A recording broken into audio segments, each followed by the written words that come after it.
Olá, amigas e amigos, mais uma aula aqui na nossa Escola Prática de Processo Civil. Hoje a nossa aula de número 9, dentro ainda do módulo 1, uma aula dedicada aos negócios jurídicos processuais. É preciso compreender os negócios jurídicos processuais, saber como celebrar um negócio jurídico processual, quais são os limites dos negócios jurídicos processuais. Enfim, nós temos muita coisa hoje e essa aula ela é muito importante porque ela vai dar uma condição maior para você no momento em que estiver atuando, quer seja naquela fase pré-processual ou mesmo dentro do processo, tá bom?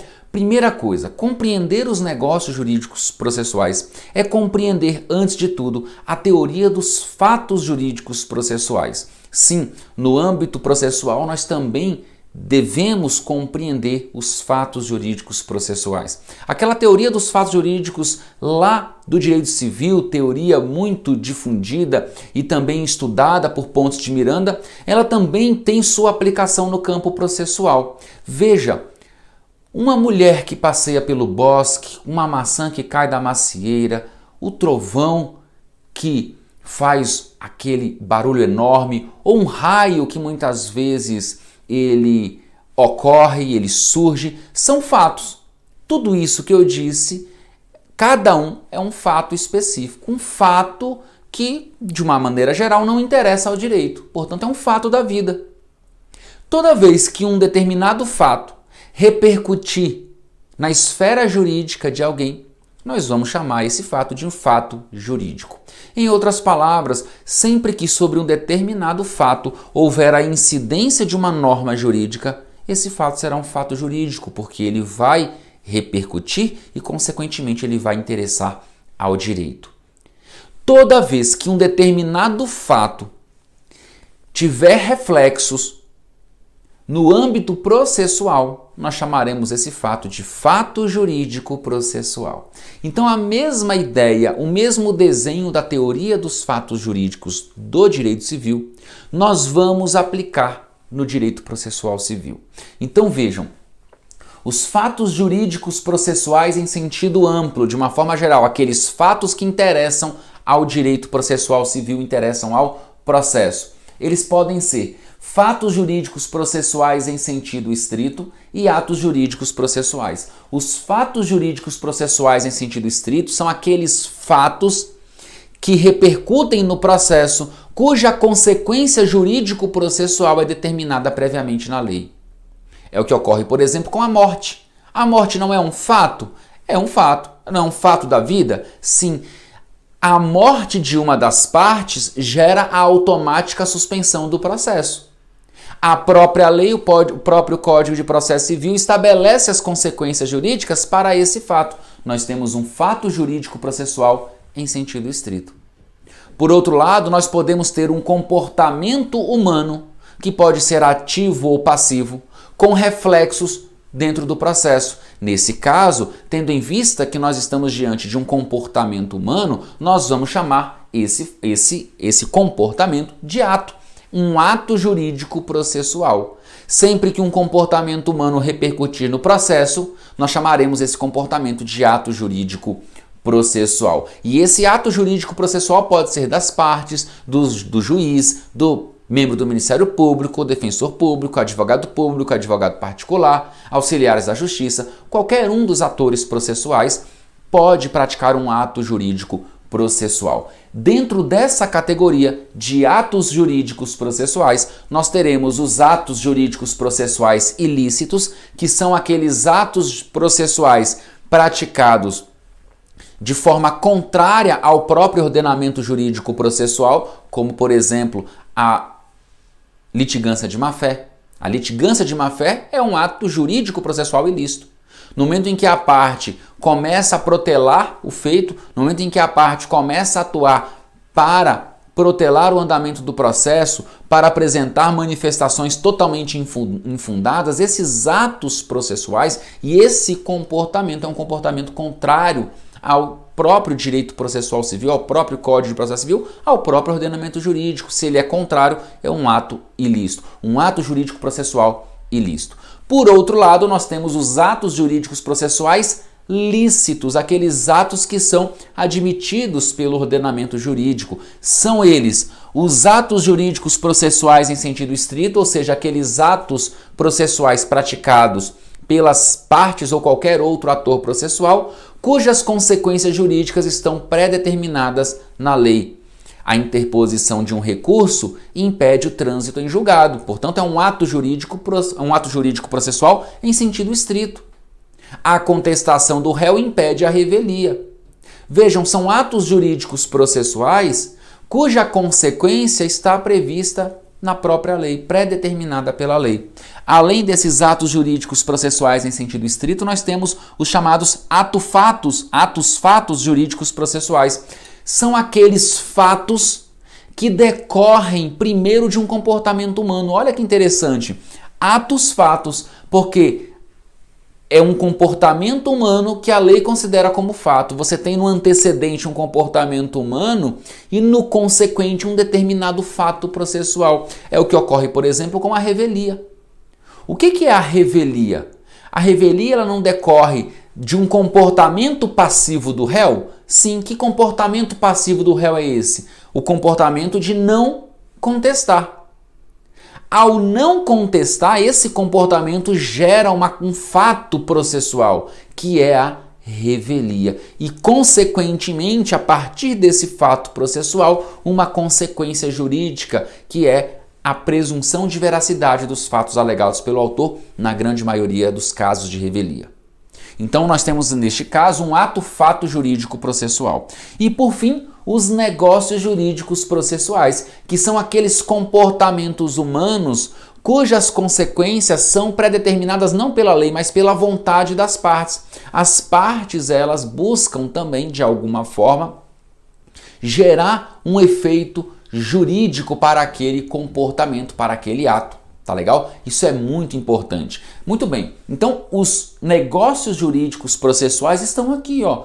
Por que eu trouxe essa classificação? Para que você possa compreender onde é que nós estamos. Nós estamos aqui, ó, estudando essa categoria de atos jurídicos processuais, que é a categoria dos negócios jurídicos processuais. O que é um negócio jurídico processual? O negócio jurídico processual é toda manifestação de vontade de alguém, pode ser de ambas as partes ou das partes e um outro ator processual, como por exemplo um juiz, portanto um negócio plurilateral.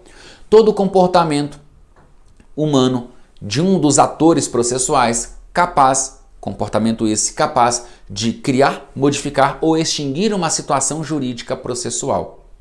O artigo 190 do CPC é uma grande novidade no nosso código, que é o dispositivo que vai permitir a celebração de negócios jurídicos processuais atípicos. Por que eu falo em negócios jurídicos processuais atípicos? Porque desde o CPC anterior, nós já tínhamos a possibilidade de celebração de um negócio jurídico processual, mas negócio jurídico processual típico. O CPC anterior previa negócios jurídicos processuais, mas eram negócios jurídicos determinados, específicos. O novo código permitiu o quê? Que as partes de um processo passassem a celebrar negócios jurídicos não previstos na lei.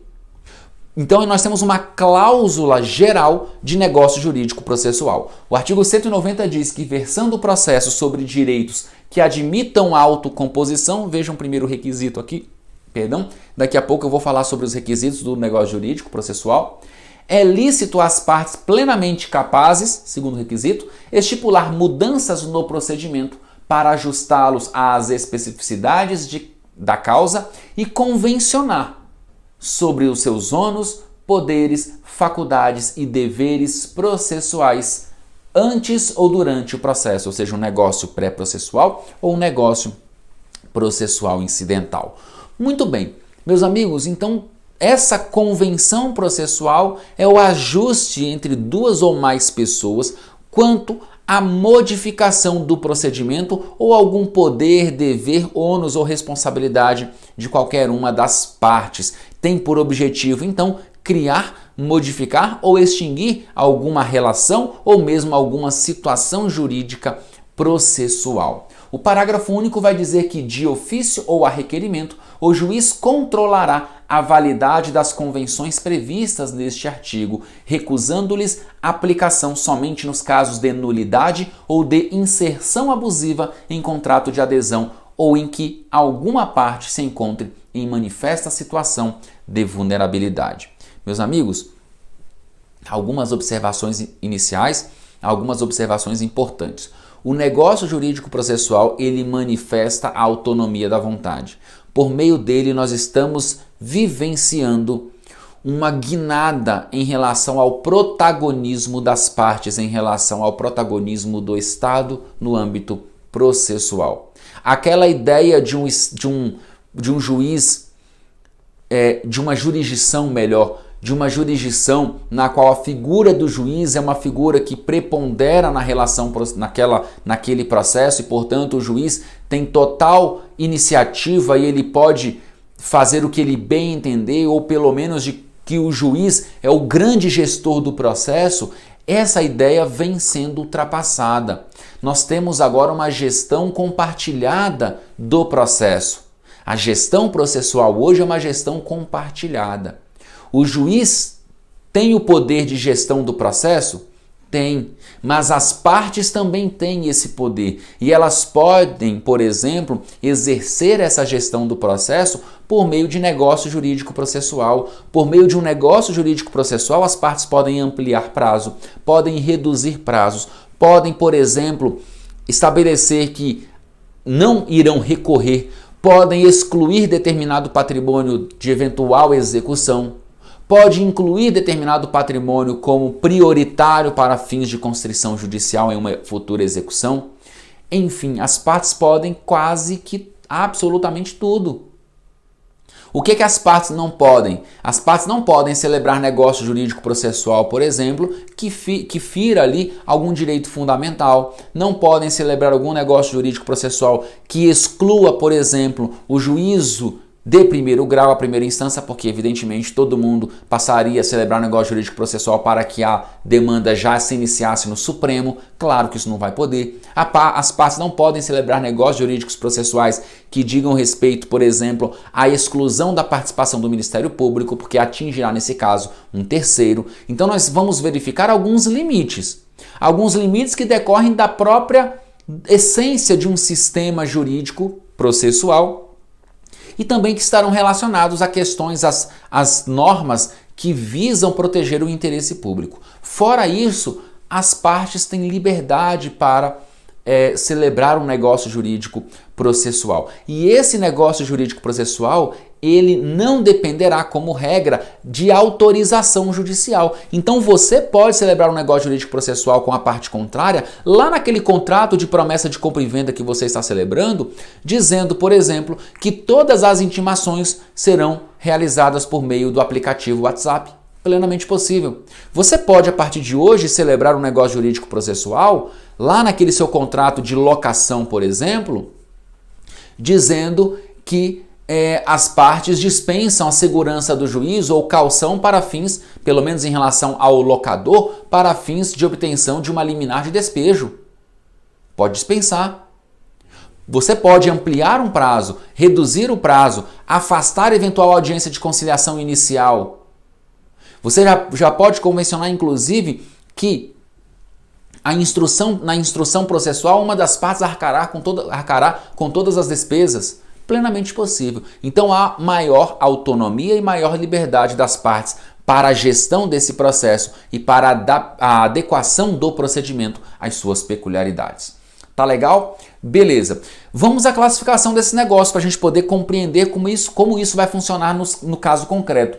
Os negócios jurídicos processuais, eles podem ser negócios típicos e negócios atípicos. Negócios típicos são aqueles já previstos na lei. Exemplo, suspensão do prazo, a suspensão do processo, pela vontade das partes. O artigo 313, inciso 2 do CPC, vai dizer que uma das causas de suspensão do processo será aquela em que as próprias partes convencionam nesse sentido. As partes podem requerer, por exemplo, a suspensão do processo por 30 dias. É um negócio jurídico processual previsto no CPC e que estava previsto no CPC anterior. Portanto, é um negócio jurídico processual típico. Segundo exemplo aqui, negócio jurídico processual versando sobre a distribuição do ônus da prova, artigo 373, parágrafo 3º do CPC. O próprio dispositivo prevê esse negócio jurídico processual. É um negócio jurídico processual típico. E o negócio jurídico processual atípico? Faltou aqui, ó, do CPC, tá? É o próprio artigo 190. A grande novidade do CPC, nesse dispositivo, no 190, é permitir a celebração de negócios jurídicos processuais atípicos, negócios jurídicos não previstos no próprio CPC. Como eu falei, ampliação do prazo, redução do prazo, renúncia convencional ao recurso, exclusão de determinado bem de eventual execução, ou então adoção de algum bem ou algum direito como prioritário para fins de constrição judicial na execução, qualquer negócio jurídico então será admitido desde que preenchidos os requisitos dos negócios jurídicos e não haja violação aqui, claro, ao próprio direito fundamental e também a alguns limites que o próprio sistema processual impõe e que falaremos sobre eles, tá bom? Negócios jurídicos processuais unilaterais e negócios jurídicos processuais bilaterais. Há quem entenda pela possibilidade de um negócio jurídico processual unilateral. É um negócio jurídico processual, para quem entende assim, que depende da manifestação de uma única parte. Seria o caso, por exemplo, aqui, da desistência da ação, do reconhecimento da procedência do pedido, por exemplo, enfim, entre outros. Então seria aqui um negócio jurídico processual, atípico, claro, um negócio jurídico processual, mas unilateral. Na verdade, nem seria tão atípico assim, porque a própria lei prevê. Ou, por exemplo, aqui a desistência de um recurso. Está mais, na minha concepção, para um ato jurídico. Para um ato jurídico, até mesmo um ato jurídico em sentido estrito. Mas há quem entenda que nesses casos nós teremos um negócio jurídico processual unilateral. Agora, é da essência do negócio jurídico a sua bilateralidade, né? O negócio jurídico bilateral aqui fica fácil. Uma cláusula de eleição de foro, artigo 63 do CPC, é um negócio jurídico processual. Um negócio jurídico processual celebrado antes do processo. É pré-processual porque é aquela cláusula inserida no contrato e já estudamos a eleição de foro, a cláusula de eleição de foro e as hipóteses de modificação da competência. Tivemos uma aula para falar sobre isso. Então a cláusula de eleição de foro é um negócio jurídico pré-processual, bilateral. Da mesma forma, o negócio jurídico no qual as partes requerem a suspensão do processo. É um negócio bilateral porque depende da manifestação das duas vontades, da vontade das duas partes. Tá legal? Negócios dispositivos e negócios obrigacionais. Qual é a diferença? No nosso próximo bloco. Acabei de perceber aqui que nosso tempo realmente voou. Vou chamar o segundo bloco para continuarmos. Vamos lá. Vamos continuar então. Estávamos falando sobre a classificação dos negócios jurídicos processuais e nós terminamos aqui, ó. Negócios jurídicos processuais dispositivos e negócios jurídicos processuais obrigacionais. Os negócios jurídicos processuais dispositivos são aqueles que versam sobre o próprio procedimento, ou seja, são negócios jurídicos porque dispositivos, porque decorrem da autonomia da vontade das partes no tocante a estabelecer regras procedimentais. É o que vai ocorrer, por exemplo, com a dilação de um prazo, com a redução de um prazo, com a cláusula de não recorrer, com cláusula referente à intimação, a intimação dos atos, ou seja, a comunicação dos atos processuais, são cláusulas que dizem respeito ao próprio procedimento, versam sobre o procedimento.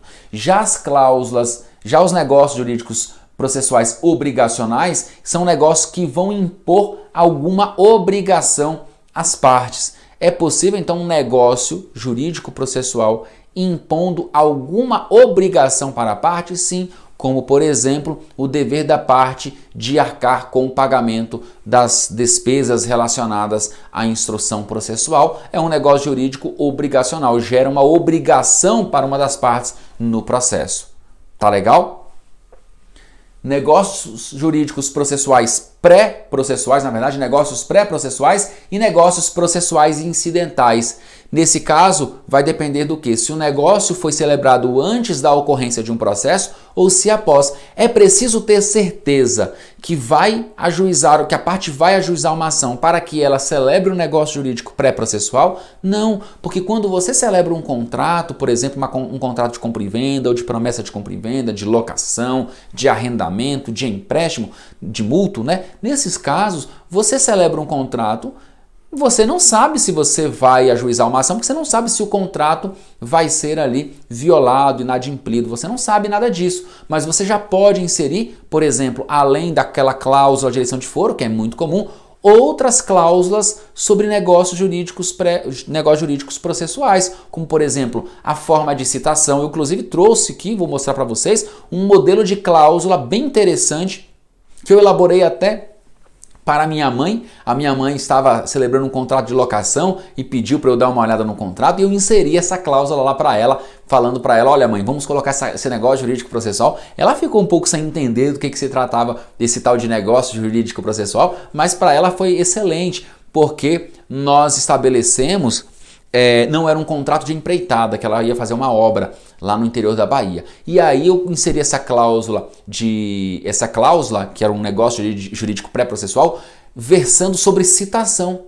para que a citação, no futuro e em caso de eventual demanda, fosse realizada por meio do WhatsApp, aplicativo WhatsApp. E aí eu vou trazer essa cláusula para você poder ter mais ou menos uma ideia. E se você quiser utilizar nos seus contratos, você pode ficar à vontade e pode aprimorar essa cláusula também. É apenas um modelo básico mostrando como isso pode ocorrer na prática, tá bom? Então, nós temos esse tipo de negócio como um negócio jurídico pré-processual, antes de ocorrer o processo. É a cláusula de eleição de foro, é uma outra cláusula versando, por exemplo, sobre o próprio procedimento. Todos os exemplos que eu já dei, você pode estabelecer eles, celebrar, antes mesmo da ocorrência de um processo, já naquele contrato, na origem, né, naquele negócio jurídico que você celebrou. E os negócios processuais incidentais são aqueles que ocorrem no curso do processo. É possível que no curso do processo as partes, por exemplo, resolvam suspender o processo, o curso do processo, a marcha processual. Esse é um negócio jurídico processual incidental. É possível que no curso do processo as partes resolvem modificar a forma de comunicação dos atos processuais. Perfeito. É possível que no curso do processo as partes resolvem versar sobre a distribuição do ônus da prova. Ótimo. Sobre a produção de prova pericial. Ótimo, porque é possível uma perícia convencional, por exemplo, por meio de um negócio jurídico processual. Então tudo isso pode ocorrer no curso do processo também. Negócios jurídicos processuais gratuitos e negócios jurídicos processuais onerosos. Qual é a diferença, meus amigos? Nos negócios jurídicos processuais gratuitos, o que nós vamos ter aqui? Nós vamos ter um ônus para a ausência de ônus para as partes. São negócios jurídicos que não vai haver em relação a eles nenhum custo. É a suspensão do processo que eu dei, é a forma de modificação ali da comunicação dos atos processuais, determinados negócios jurídicos processuais versando sobre o procedimento, como dilação de prazo, redução de prazo, mas nós podemos ter também algum negócio jurídico processual oneroso, que é o que ocorre, por exemplo, quando as partes convencionam que todas as provas serão arcadas, custeadas por uma das partes, ainda que a outra requeira a produção. Ou seja, ainda que o réu requeira a produção de uma prova pericial, quem vai pagar o perito será a parte autora. Veja, ou vice-versa. Então são negócios jurídicos que vão gerar um custo para uma das partes, um encargo financeiro para uma das partes. Nós vamos chamar esse negócio de negócio jurídico processual oneroso. Vimos aqui então o que? Essa classificação. Eu trouxe aqui uma classificação padrão, digamos assim. Cada doutrinador vai apontar uma ou outra classificação diferente ou algum ponto diferente, mas a grosso modo essa é a classificação geral dos negócios jurídicos processuais. Compreendendo essa classificação, você já começa a ter aí algumas balizas para você celebrar os seus próprios negócios jurídicos processuais, tá bom? Agora um ponto que é importante quando nós falamos sobre negócios jurídicos processuais é saber, o juiz, eu falei que o juiz não precisa autorizar, ou seja, a celebração, a eficácia de um negócio jurídico processual não depende de autorização judicial como regra. Somente haverá a autorização judicial, ou melhor, somente será necessária a autorização judicial quando o próprio código assim determinar. Há casos em que o Código determina autorização judicial, é o que ocorre, por exemplo, com um negócio jurídico plurilateral lá do calendário processual. As partes, juntamente com o juiz, elas podem celebrar um calendário processual versando sobre cada etapa do processo, inclusive o dia que vai começar o prazo, o dia que vai terminar o prazo, o dia exato da audiência de conciliação ou mesmo instrução, o dia exato da produção de uma determinada prova. É possível celebrar esse negócio jurídico processual, mas aqui nós teremos um negócio jurídico plurilateral, porque envolve esse negócio as partes e o próprio juízo, tá bom? Próprio juízo. Muito bem. Agora, nos demais negócios, outro exemplo de negócio jurídico processual que vai depender do consentimento do juiz. As partes podem delimitar as questões de fato e as questões jurídicas sobre as quais recairá a atividade probatória, especialmente as questões fáticas, lá para fins de saneamento do processo. Ou seja, é como se as próprias partes fizessem um saneamento do processo no tocante a esses pontos, as questões jurídicas relevantes e as questões de fato sobre as quais recairá a atividade probatória. As partes apresentam para o juiz e o juiz vai homologar ou não, tá bom? Então lá no artigo 357, parágrafos do CPC, vocês vão verificar essa possibilidade. Naquela hipótese de uma convenção entre as partes para a própria delimitação dessas questões de fato e de direito, vocês vão perceber que ali nós estamos diante de um negócio jurídico processual que vai demandar então autorização judicial, vai depender da autorização judicial. Fora essas questões, nós falamos que esse negócio o negócio jurídico processual de uma forma geral não vai depender de autorização judicial. Mas cuidado, então eu pergunto, não depende de autorização judicial, mas o juiz pode conhecer, por exemplo, a inobservância de um negócio jurídico, processual de ofício. O juiz verificando que uma parte não cumpriu uma cláusula do negócio, o juiz pode conhecer de ofício? Cuidado, pergunto a você, no âmbito dos contratos, o juiz pode conhecer qualquer cláusula contratual de ofício, eventual inadimplência ou eventual violação a uma cláusula contratual de ofício? Não. Porque essa convenção decorre da autonomia da vontade, liberdade das partes e, consequentemente, caberá à parte que se sentiu prejudicada alegar essa violação.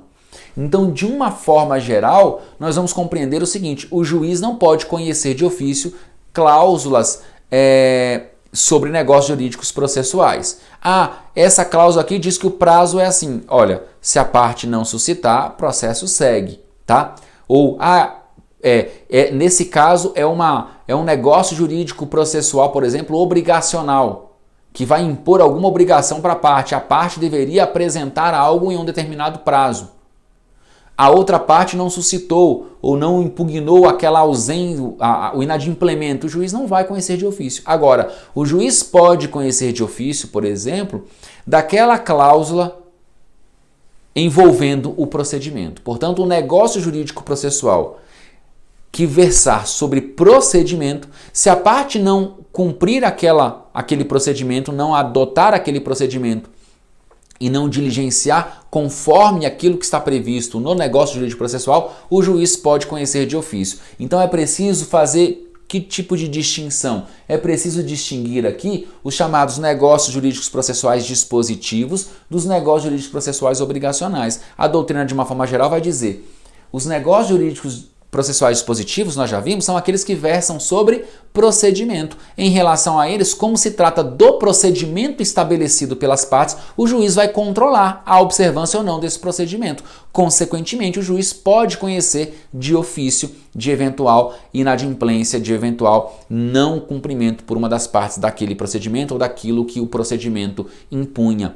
Agora, negócios jurídicos processuais obrigacionais, que geram uma obrigação à parte, se a parte não cumprir aquela obrigação, aí caberá à parte contrária suscitar. Caberá à parte contrária suscitar o inadimplemento da outra. Tá bom? Então, de uma forma geral, em relação ao procedimento, os negócios jurídicos processuais, e essa é a grande maioria dos casos, os negócios jurídicos processuais versando especificamente sobre procedimentos, o juiz pode conhecer de ofício. Versando sobre questões obrigacionais no processo de uma das partes, o juiz não conhecerá. Por exemplo, uma parte ficou de arcar com a perícia, não arcou. Cabe ao juiz identificar isso e suscitar isso de ofício? Não, cabe à parte que sentiu prejudicada apresentar isso ao juiz e suscitar, portanto, esse inadimplemento da outra parte, tá bom? Porque se trata de um negócio meramente obrigacional.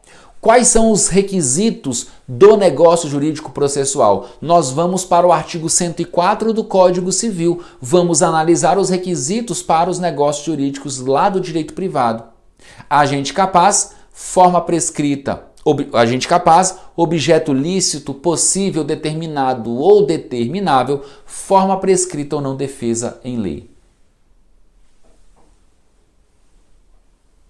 Tá legal? Artigo 104 do Código Civil. Nós vamos pegar esse artigo 104 e vamos levá-lo para o direito processual civil, para o campo do processo civil, para analisarmos os negócios jurídicos processuais à luz desse artigo 104. Só que, claro, aparentemente é muito simples. Eu vou verificar se as partes são capazes, ok. Eu vou verificar, então, se o objeto desse negócio jurídico processual é lícito, porque não pode, por exemplo, um negócio jurídico processual admitindo a produção de uma prova por tortura. Olha o exemplo. Um negócio jurídico processual que tem por objeto aqui, o seu objeto é ilícito, tortura. E eu tenho que verificar se a própria lei estabelece uma forma específica para aquele negócio processual. Além disso, eu vou ter que vislumbrar algumas questões envolvendo, ou melhor, alguns limites para a celebração desse negócio, que infelizmente não são limites pré-estabelecidos pela lei. Nós vamos verificar a ocorrência desses limites no caso concreto, caso a caso. E a doutrina ela tem nos ajudado a identificar esse tipo de limite ou esses limites, tá bom? Algumas peculiaridades ou particularidades envolvendo esses limites para a celebração de um negócio jurídico processual.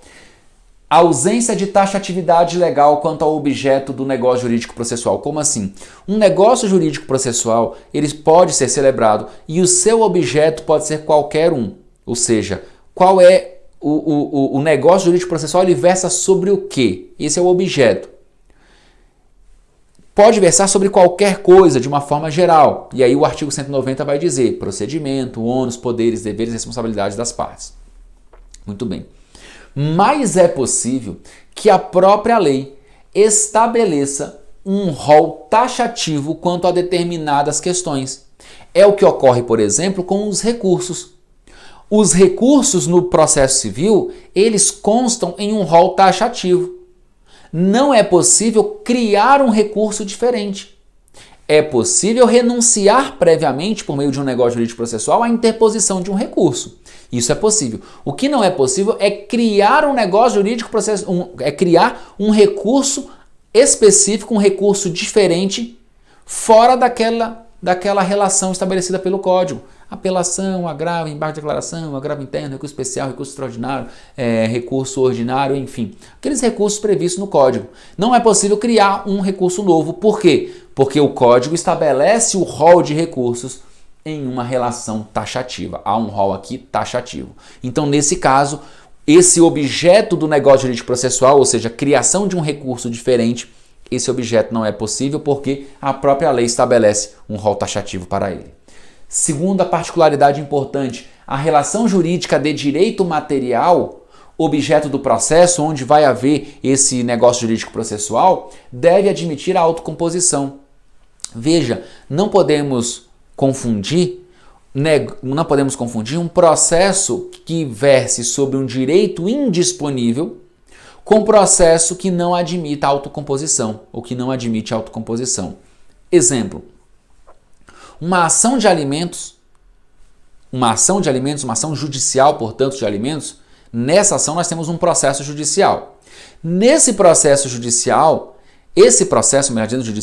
ele tem por objeto um direito indisponível. O direito aos alimentos é um direito indisponível, certo? Certo. Mas é possível autocomposição nesse caso? É possível. Então veja, Ainda que o direito discutido seja um direito indisponível, é possível, em determinados casos, a ocorrência de autocomposição. O que eu estou querendo dizer? Que o fato de um direito ser indisponível, isso por si só não afasta a possibilidade de autocomposição de acordo. Toda vez que no processo for admitido o acordo, se admitir, pelo menos hipoteticamente, um acordo, será possível a celebração de um negócio jurídico processual. É isso que o Código, é isso que a doutrina diz. Ou seja, e o Código também. Por que o Código fala lá no 190? Versando o processo sobre direitos que admitam a autocomposição. Ele não fala em direitos indisponíveis. Aqui pode ser direito disponível ou direito indisponível. Desde que admita a autocomposição, será possível negócio processual. Perfeito. Então, se esse processo versar sobre direito, relação jurídica, em relação à qual não se admite autocomposição, não será cabível negócio jurídico processual. Pergunto, será mesmo? Será mesmo? De uma forma geral, sim. De uma forma geral, sim. Tá legal? De uma forma geral, é isso que ocorre. Eu até acho que a doutrina vai evoluir ainda, por exemplo, uma ação, e a doutrina é jurisprudência, uma ação envolvendo, então, uma ação de anulação de casamento. Ora, é um direito indisponível, admite autocomposição para anular? Não. A autocomposição pode ocorrer até para rescindir, desconstituir aquele vínculo, ou seja, por meio de uma ação de divórcio, separação. Mas para anular não me parece possível. Me parece que neste caso nós temos uma ação que não admite a autocomposição. Mas não seria possível? Imagine o Ministério Público como autor dessa ação de anulação de casamento e o casal no polo passivo, eles não poderiam celebrar um negócio jurídico processual para fins de modificação do procedimento, de aceleração desse procedimento? Me parece plenamente possível. Tudo vai depender do tipo de negócio que vai ser celebrado. Mas o fato é que o artigo 190 vai dizer que somente será possível o negócio jurídico processual naquelas ações que admitam a autocomposição, tá bom? Então nós temos mais uma particularidade aqui em relação a esses negócios jurídicos processuais. E a terceira particularidade é negócio jurídico processual dispondo sobre poderes do juiz. As partes não podem celebrar um negócio jurídico processual para modificar poderes do juiz. Como regra, isso não é possível. Poderes do juiz não é possível, tá bom? Não podem, por exemplo, celebrar um negócio jurídico processual para afastar a atuação do Ministério Público naquelas causas de intervenção obrigatória, porque são negócios jurídicos processuais envolvendo terceiros, agentes estatais que não sofrem em relação aos seus poderes esses conferidos pela lei. Esses poderes não podem sofrer, então, limitação pela vontade das partes, já que a própria lei confere os poderes a esses agentes. Tá legal? Então também não será admitido aqui o negócio jurídico processual nesses termos, ok? Muito bem, eu vou chamar o terceiro bloco para concluirmos então, já estamos acabando a nossa aula sobre negócio jurídico processual, vou chamar o nosso terceiro bloco para encerrarmos a nossa aula. Vamos lá.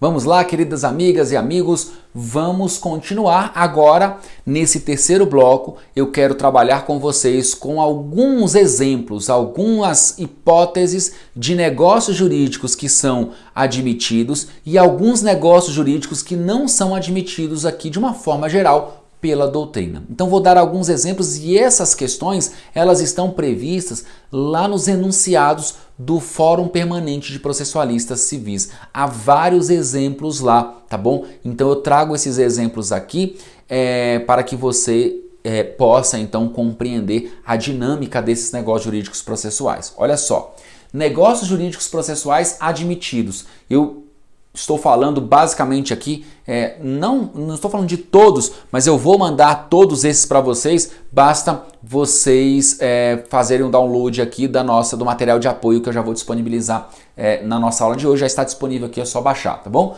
São os enunciados 19, 21, 490, 491, 579, 580 do Fórum Permanente de Processualistas Civis. Exemplos, tá? Negócios jurídicos admitidos. Pacto de exclusão contratual da audiência de conciliação ou de mediação, prevista essa audiência lá no artigo 334.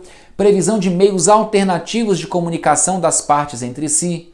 Acordo de produção antecipada de prova plenamente possível, um negócio jurídico processual prevendo que após a citação já vai ser produzida a prova e de que modo essa prova vai ser produzida.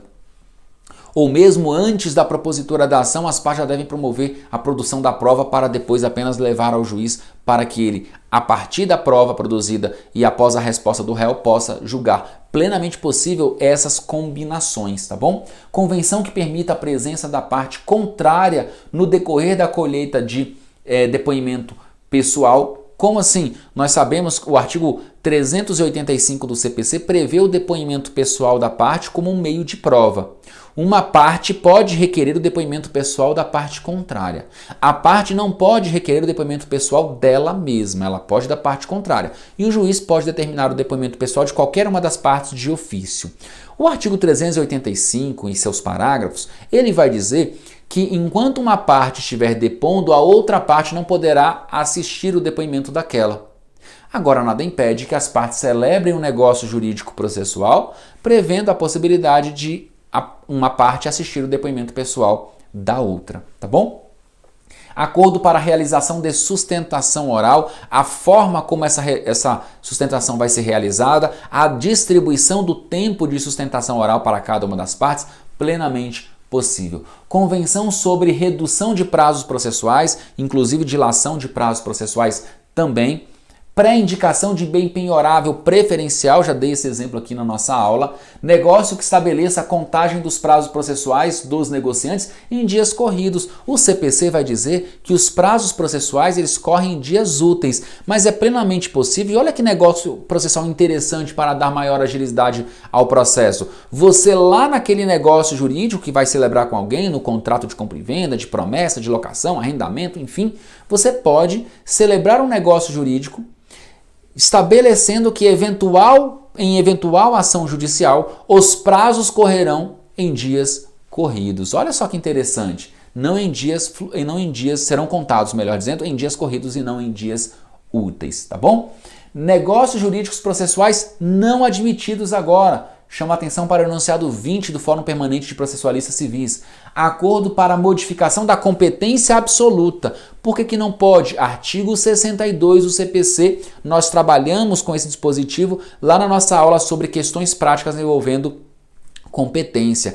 A competência absoluta ela é inderrogável pela vontade das partes, tanto que não pode cláusula de eleição de foro versando sobre regras de competência absoluta. Eu disse que as formas de modificação da competência dizem respeito sempre à competência relativa e não à competência absoluta. Então não pode esse tipo de negócio jurídico processual. Acordo para a supressão da primeira instância, ou seja, é um acordo que recai ali sobre terceiro que não fez parte daquela relação negocial ali. Portanto, não é possível afastar a primeira instância, porque todos nós faríamos esse tipo de acordo na prática para que esse tipo de negócio jurídico processual, para que todas as nossas ações já começassem no Supremo, porque nós teríamos uma única instância. Tá legal? Acordo para afastar motivos de impedimento do juiz. As causas de impedimento, elas são causas previstas na lei, mas nas hipóteses de impedimento, o que nós temos ali são questões que revelam uma presunção absoluta de parcialidade do órgão julgador. Inclusive, a imparcialidade do juiz por meio do impedimento, não da suspeição.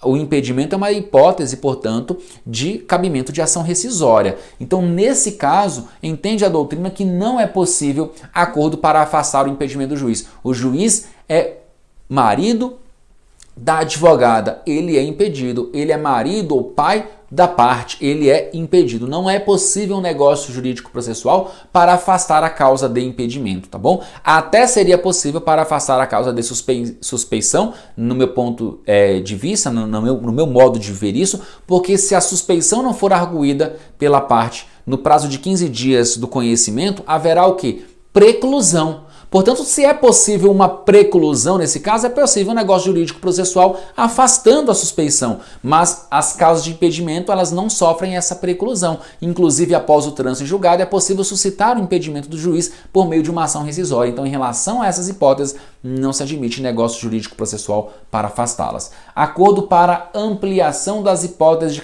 cabimento de recursos. Nós já vimos anteriormente essa impossibilidade, né? Não é possível celebrar um negócio jurídico processual quando a própria lei estabelece para aquele objeto um rol taxativo. Eu não posso criar uma hipótese nova em um rol taxativo pelo Código. É o que ocorre, por exemplo, com o cabimento dos recursos. O próprio CPC estabelece os recursos cabíveis. Então você não pode celebrar um negócio jurídico processual para criar um novo recurso, um novo tipo de recurso, tá bom?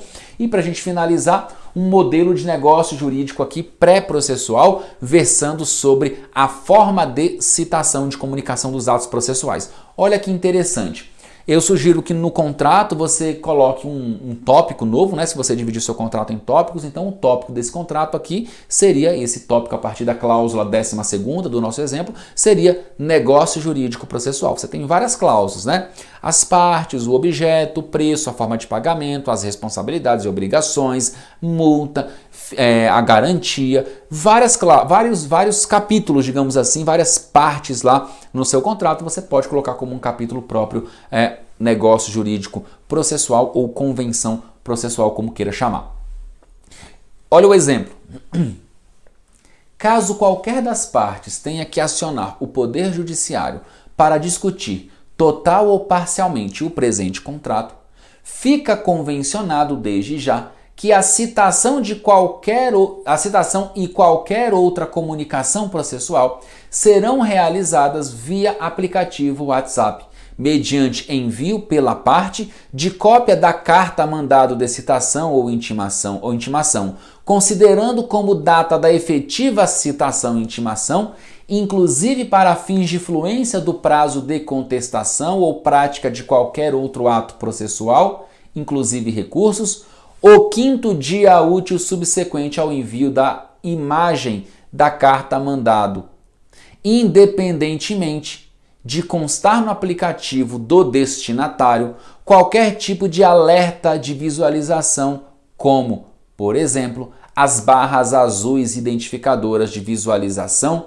de mensagem. Aquelas barrinhas azuis lá do WhatsApp, muita gente desabilita aquilo. Então a parte contrária pode desabilitar para dizer não recebi. Então você insere isso no contrato. Você já estabelece o prazo de início, o dia para início da fluência daquele prazo. Então nesse exemplo, o que se colocou aqui? O 5º dia útil do envio. Eu vou mostrar para o juiz a data que eu enviei e a contagem do prazo vai ser o 5º dia útil para frente. Desconsidera o início do prazo na contagem e considera o término do prazo.